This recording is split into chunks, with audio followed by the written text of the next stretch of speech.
Britain के PM Rishi Sunak अब दिल्ली पहुंच गए हैं। जी हां, उनके विमान की तस्वीरें इस वक्त आपके सामने हैं। तमाम देशों के राष्ट्राध्यक्षों के पहुंचने का सिलसिला लगातार जारी है और ये तस्वीर आप देखिए ब्रिटेन के पीएम ऋषि सुनक, जिनको लेकर थोड़ी देर पहले हम अपने मेहमानों से खास चर्चा भी कर रहे थे, क्योंकि सुरभि जिस तरह से G20 समिट में शामिल होने से पहले एक बार फिर ब्रिटेन के पीएम ने इस बात का जिक्र किया है कि उन्हें हिंदू होने पर गर्व है। जिस तरह से उनकी जड़ें भारत से जुड़ी हुई हैं, जो भारतीयता उनके साथ जुड़ी हुई है, उस पर उन्हें गर्व है। तो यह भी अपने आप में बहुत अहम हो जाता है ऐसे वक्त में जब दिल्ली दरबार पर पूरी दुनिया की नजरें होंगी, तमाम देशों के राष्ट्राध्यक्ष यहां पर होंगे। इंडिया की सॉफ्ट पावर का जिक्र भी लाजमी है। बिल्कुल, उस हिंदू डिप्लोमेसी के बारे में चर्चा हमारे एक्सपर्ट्स के साथ करेंगे, लेकिन इस बीच ऋषि सुनक की तरफ से कहा गया कि G20 की अध्यक्षता के लिए भारत सही समय पर सही देश है। लेकिन वो ट्वीट यहां पर देखिए समीर, जो ऋषि सुनक की तरफ से किया गया, ये कहते हुए I am heading to the G20 summit with a clear focus, stabilising the global economy, building international relationships, supporting the most vulnerable. This action is the part of Putin again has failed to show up the G20 but will show up the support for Ukraine. यानी युद्ध के इस हालात के बीच में अगर ऋषि सुनक आज प्रधानमंत्री नरेंद्र मोदी के साथ भी मुलाकात करेंगे, जी समिट के दौरान भी मुलाकात होगी, तो क्या रूस और यूक्रेन युद्ध को लेकर भी चर्चा संभव है? महत्वपूर्ण यह है कि चर्चा होनी है फूड सिक्योरिटी को लेकर, और फूड सिक्योरिटी को लेकर जिस तरीके से डील के तहत बड़े फैसले और पुतिन का ये बयान कि तमाम कंडीशंस के साथ वो फूड सिक्योरिटी पर राजी हो सकते हैं, ये एक महत्वपूर्ण मुद्दा रहेगा ऋषि सुनक की तरफ से। बिल्कुल, और ऋषि सुनक से भारतीयों का जो लगाव है उसे कैसे नजरअंदाज किया जा सकता है। ऋषि सुनक G20 समिट में शामिल होने के लिए प्रधानमंत्री बनने के बाद हिंदुस्तान आ रहे हैं। इसलिए भी दिलचस्पी लोगों की ज्यादा है क्योंकि ऋषि सुनक की जड़ें हिंदुस्तान से जुड़ी हुई हैं। वो भारतीय मूल के हैं और उनके इन-लॉज भी यहीं पर हैं। उनके बारे में भी हम आपको बताएंगे और क्या इनकी भी मुलाकात होने वाली है, इसको लेकर भी करेंगे चर्चा। लेकिन इस मुलाकात में कई अहम मुद्दों पर बातचीत होगी। ऋषि सुनक और प्रधानमंत्री नरेंद्र मोदी के बीच जब बायलैटरल टॉक्स होंगी तो उसमें कई अहम मुद्दों पर क्लैरिटी न सिर्फ सामने आएगी बल्कि कई समस्याओं का हल निकालने की कोशिश भी होगी।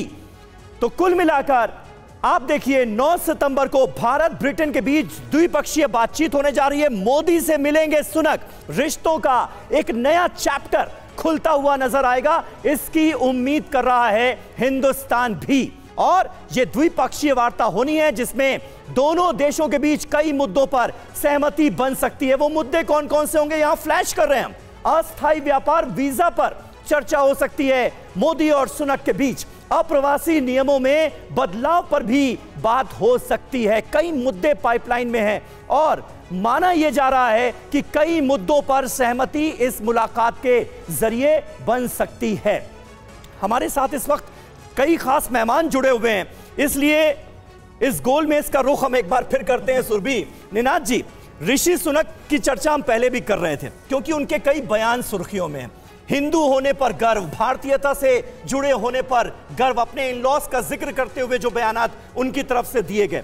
ऋषि सुनक से क्या उम्मीदें हैं, ब्रिटेन से हासिल क्या होने जा रहा है? क्योंकि बहुत सारे मुद्दे हैं ऐसे पाइपलाइन में जिनके बारे में कहा जा रहा है कि जब एक टेबल पर दोनों नेता साथ होंगे, नरेंद्र मोदी और ऋषि सुनक, तो उनके हल भी निकल सकते हैं, कुछ खास मिल सकता है। देखिए, ऋषि सुनक की घर वापसी बहुत अच्छी बात है भारत के लिए। हमारा जो ट्रेड है यूनाइटेड किंगडम के साथ 20 बिलियन डॉलर का है। और उसमें दिलचस्प बात यह कि 5.6 बिलियन डॉलर हमारे फेवर में है, यानी 5.6 बिलियन डॉलर हम ज़्यादा एक्सपोर्ट करते हैं इम्पोर्ट से। तो इसके रहते हुए हमारे फेवर में ट्रेड बैलेंस है। सबसे बड़ी बात है कि भारत और इंग्लैंड एक ट्रेड नेगोशिएट कर रहे हैं, फ्री ट्रेड एग्रीमेंट। वो थोड़ा सा अटक गया है, दो जगह पर अटका है।